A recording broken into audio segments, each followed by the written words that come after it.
Fala galera, esse vídeo é um vídeo bem cru, sem edição. A ideia aqui é apenas explicar um pouco mais sobre esse artigo que eu acabei escrevendo de arquitetura de uma pipeline. Ah, no caso, quando eu comecei a trabalhar com DevOps, eu não tinha encontrado um caminho, sempre eram muitas opções, vários tipos de deploy, vários tipos de teste antes de fazer o build da aplicação. Fora as ferramentas de observabilidade ou telemetria, enfim, são N possibilidades. Então, eu acabei no começo ali me perdendo nessa salada. Eu não sabia mais ou menos por onde seguir, né, por onde começar, o que que eu devia fazer, o que que seriam boas práticas ou não. E eu acho que esse vídeo, junto com esse artigo, é justamente ali para você encontrar talvez o seu caminho ou a melhor maneira de você implementar isso aí na sua companhia, nos seus laboratórios, enfim. Quando eu comecei a escrever esse artigo, cara, me embasei nas publicações ali da Microsoft que tinham sobre pipeline, alguns artigos também, acho que eu coloquei no blog minhas referências, mas eu começaria, não, não começaria por CI/CD ali, eu acho que dá para você fazer algumas coisas antes do CI/CD, que no caso é essa parte de source control e triggers. Então, no caso, o Git repository seria você escolher qual seria o seu repositório. Você pode usar ali um GitLab da vida, um Azure DevOps, assim por diante. Web triggers, não necessariamente webhook, não necessariamente precisa ser nessa etapa. Você pode definir depois também, entendeu? Ah, eu quero criar um alerta ali de quando um build for feito e enviar para algumas pessoas específicas. Isso aqui você pode fazer depois também, não necessariamente é nessa ordem, entendeu? E code reviews, que seria uma boa prática, que pode ser manual ou automático. Que no caso você teria por exemplo, um número mínimo de pessoas para fazer uma aprovação de alguma alteração que foi feita, ou então você pode colocar um gate ali, que no caso seria tipo se ele não tiver um score específico, pode bloquear ali de alguma maneira e seu merge não acontecer, alguma coisa nesse sentido. É possível. Então, depois disso viria a parte de CI, que antes do build tem algumas coisas que você poderia fazer nessa parte, que seria colocar alguns commits, conventional commits, né, que seriam as verificações ali de commit, se está, por exemplo, na sintaxe que você quer. Então, por exemplo, se você fez uma alteração, você pode usar um fit, um fix, um docs e assim por diante, entendeu? Então, dependendo do contexto que você está relacionado, colocar esse pré-build para colocar uma nomenclatura, forçar o desenvolvedor a usar uma nomenclatura é algo muito bom ali, porque quando der algum problema em algum commit específico, na hora que você for ler, você já vai entender o que está relacionado. Você pode usar o Preacher, que são verificações ali de formatação. Então, você pode forçar também, quando o desenvolvedor baixar o código do repositório, ter isso implementado e forçar ele a fazer o Preacher, que é a formatação. Ou até mesmo você pode criar uma etapa, uma stage ali do seu repositório, na verdade, da sua pipeline, que faça isso também, entendeu? Faça essa alteração, essa formatação, no caso. Então, fica a seu critério, entendeu? Por isso que é tão em aberto assim. Enfim, você pode usar o lint, que é para detectar uma variável está sendo usada ou não, se os imports estão sendo usados ou não. E unit tests, que são testes unitários ali, que vai ver se uma função ou um método está sendo utilizado ou não.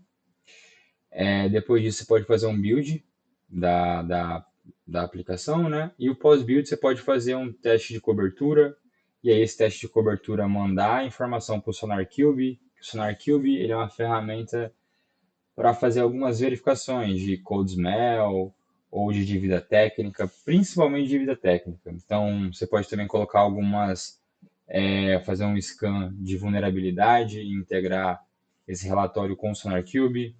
Então, aqui, nessa parte de pós-build, você pode fazer tudo isso daqui.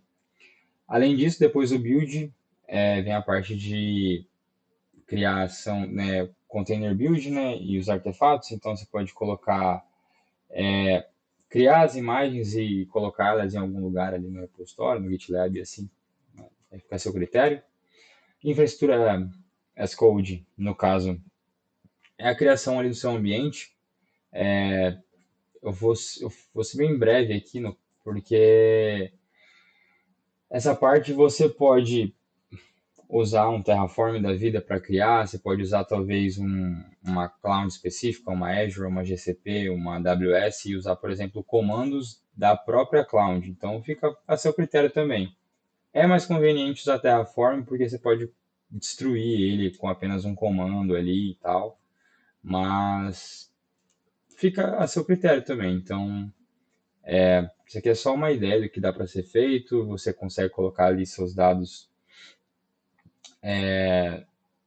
usando aqui no caso, Service Mesh é um issue, né? E você pode usar secrets, enfim, fica a seu critério. CD, essa parte aqui é de entrega já, né? Então, na parte de CD, Staging Deployment, no caso, eu coloquei como um ambiente de cena de pré-produção, que aí são alguns testes que você pode fazer nesse ambiente de pré-produção. Que no caso você pode fazer um smoke test, que verifica se os recursos críticos do aplicativo estão funcionando mesmo. E2E, eu não sei se a, essa pronúncia está correta, mas é assim que eu vi o pessoal comentando. Então você pode simular alguns cenários reais de uso da aplicação. Então você pode estressar a aplicação dessa maneira. Você pode fazer teste de performance, teste de segurança, enfim. Ah, fazer N testes ali. Fica a critério também e não adianta você ter vários testes, mas algo muito funcional ou muito elaborado, e o seu time não utilizar. Então, às vezes, você colocar, por exemplo, nessa etapa, um teste de cobertura e integrar ele com o SonarQube, talvez seja já suficiente para melhorar ali o código da sua equipe, do seu time e tudo mais, né? E aqui no caso seriam alguns testes para aplicação e produção. Então você pode colocar alguns testes ali de acessibilidade e, se eu não me engano, o próprio Google tem uma ferramenta que faz esse tipo de teste. Eu esqueci o nome, mas é Lighthouse, se não me engano. Faz alguns testes ali de performance, acessibilidade, acho que até de segurança, não tenho certeza, mas enfim, nessa última etapa, na etapa de staging. E na parte de produção, eu coloquei aqui alguns tipos de deploy que pode vir a acontecer, que seria o blue-green, que no caso você tem uma aplicação, tem dois ambientes idênticos basicamente, né? Então você faz a troca ali dos ambientes.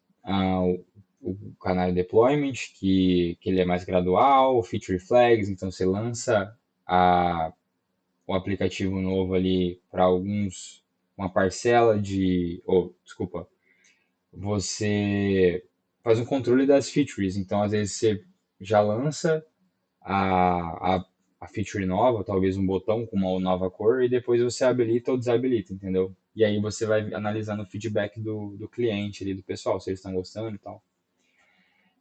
Rollback strategy, então você tem algumas estratégias de rollback, traffic routing, talvez algum tipo de incidente que você não gostaria, por isso que essa parte de testes é muito importante, porque você vai começar a coletar dado da aplicação. E a parte de observabilidade, que seria, você conseguir coletar trace, métrica, log. Eu acho que a principal ferramenta hoje open source que o pessoal tá utilizando é o OpenTelemetry, que é para justamente coletar esse tipo de informação. Talvez você pode usar um provider pago, né, um Datadog, Dynatrace, mas você também consegue criar ali seu ambiente open source utilizando OpenTelemetry. Dá um pouco mais de trabalho, o Sentry também, ele é muito bom e ele já é integrado ali com essa parte de pipeline e tudo mais.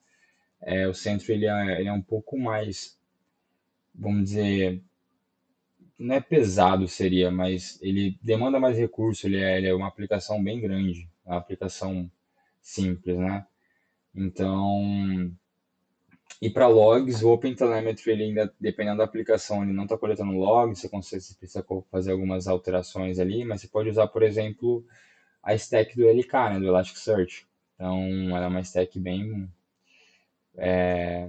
tranquila ali para você implementar, ela consegue coletar vários logs, você consegue salvar os dados, tem acho que é Tempo que fala do Grafana, só que o Tempo, se eu não me engano, você tem que